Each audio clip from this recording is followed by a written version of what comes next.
What is the most precious resource in a woman's sex life? And you might think that it's having the perfect lover or your favorite vibrator or just having had a bath or 101 other things. But actually what it is space. It's the space to actually show up in. And often we spend a lot of our time running around and not giving ourselves any space, not having any space in our lives when we're filling up our days from the moment we open our eyes till we collapse into bed lasting at night.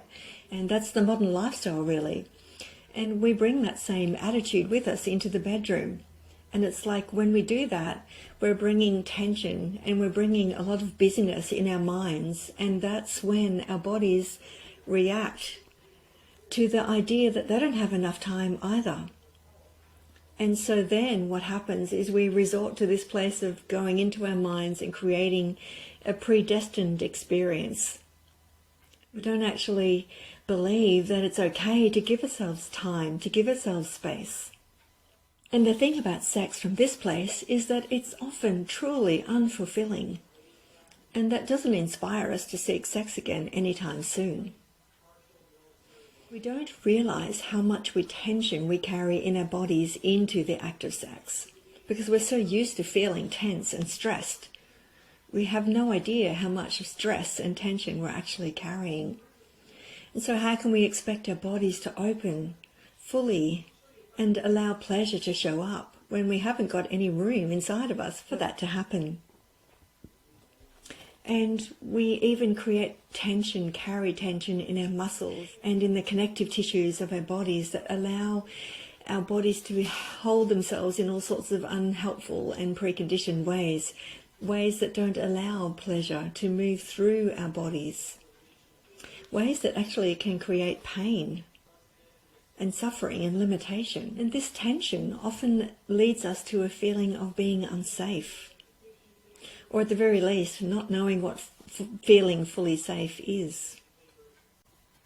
Feeling unsafe or not feeling safe is another way that we don't give ourselves space to fully experience our sexual pleasure. One of the other most powerful ways that we don't give ourselves space is not giving ourselves time to feel, to worrying more about what our partners might be thinking about how long we're taking, even thinking that we shouldn't give ourselves the time for our pleasure to show up.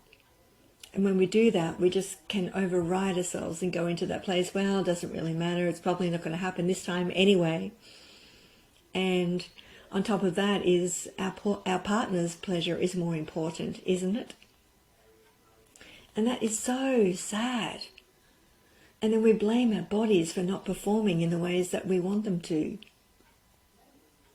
And we can feel shame about giving ourselves time. In this instant gratification world, we can actually feel shame about giving ourselves time to feel, for giving our bodies time to relax, for giving our pleasure the space to show up in, which is what it actually needs. When it's not just a performance-based, friction-creating experience, when it's actually something that's more satisfying, when we're really allowing ourselves to feel, we're not just creating an experience that's generated in our minds. And it can be scary as well to give ourselves time, to give ourselves the space to show up in, because what if nothing happens? That can be really scary, especially coming from a performance-based mindset. So how do we give ourselves time? How do we create the space, both in our bodies and in our sexual experience? Well, there's a couple of ways, and one of them is to have a pleasure practice that gets you used to knowing what your body feels like when it is relaxed, when you can take the time, when no one else is waiting for you. When you can take the time to connect with your body, not in a way of creating expectations, but just connecting with your body as it actually is. And placing a hand over your heart and another hand over your belly, and just closing your eyes and breathing in and out, and feeling that connection with yourself. Literally feeling your own body, and feeling that possibility of being okay to be with yourself for long enough for yourself to actually relax. And breathing deeply,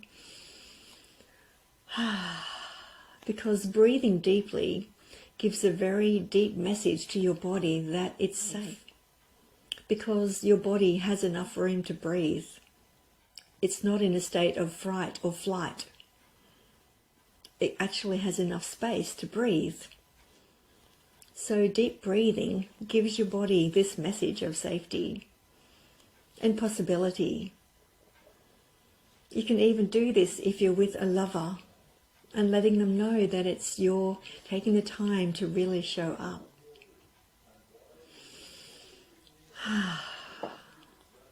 And as you're feeling that connection with yourself, allowing your pelvic floor to relax. You might find it's easier to relax your pelvic floor on the inhale or on the exhale.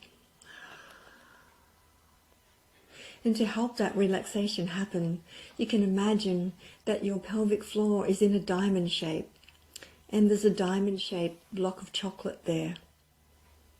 And as you're relaxing the muscles, you imagine this chocolate melting in the sun, and just letting that, any tension that you might be holding there, just letting that go.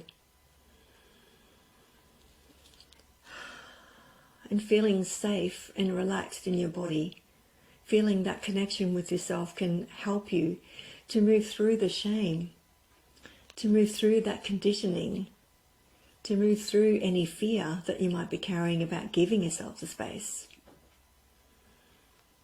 So can you give yourself permission to take some space for yourself? Some space for your pleasure to really show up in? Because believe me, beautiful woman, you are so worth it.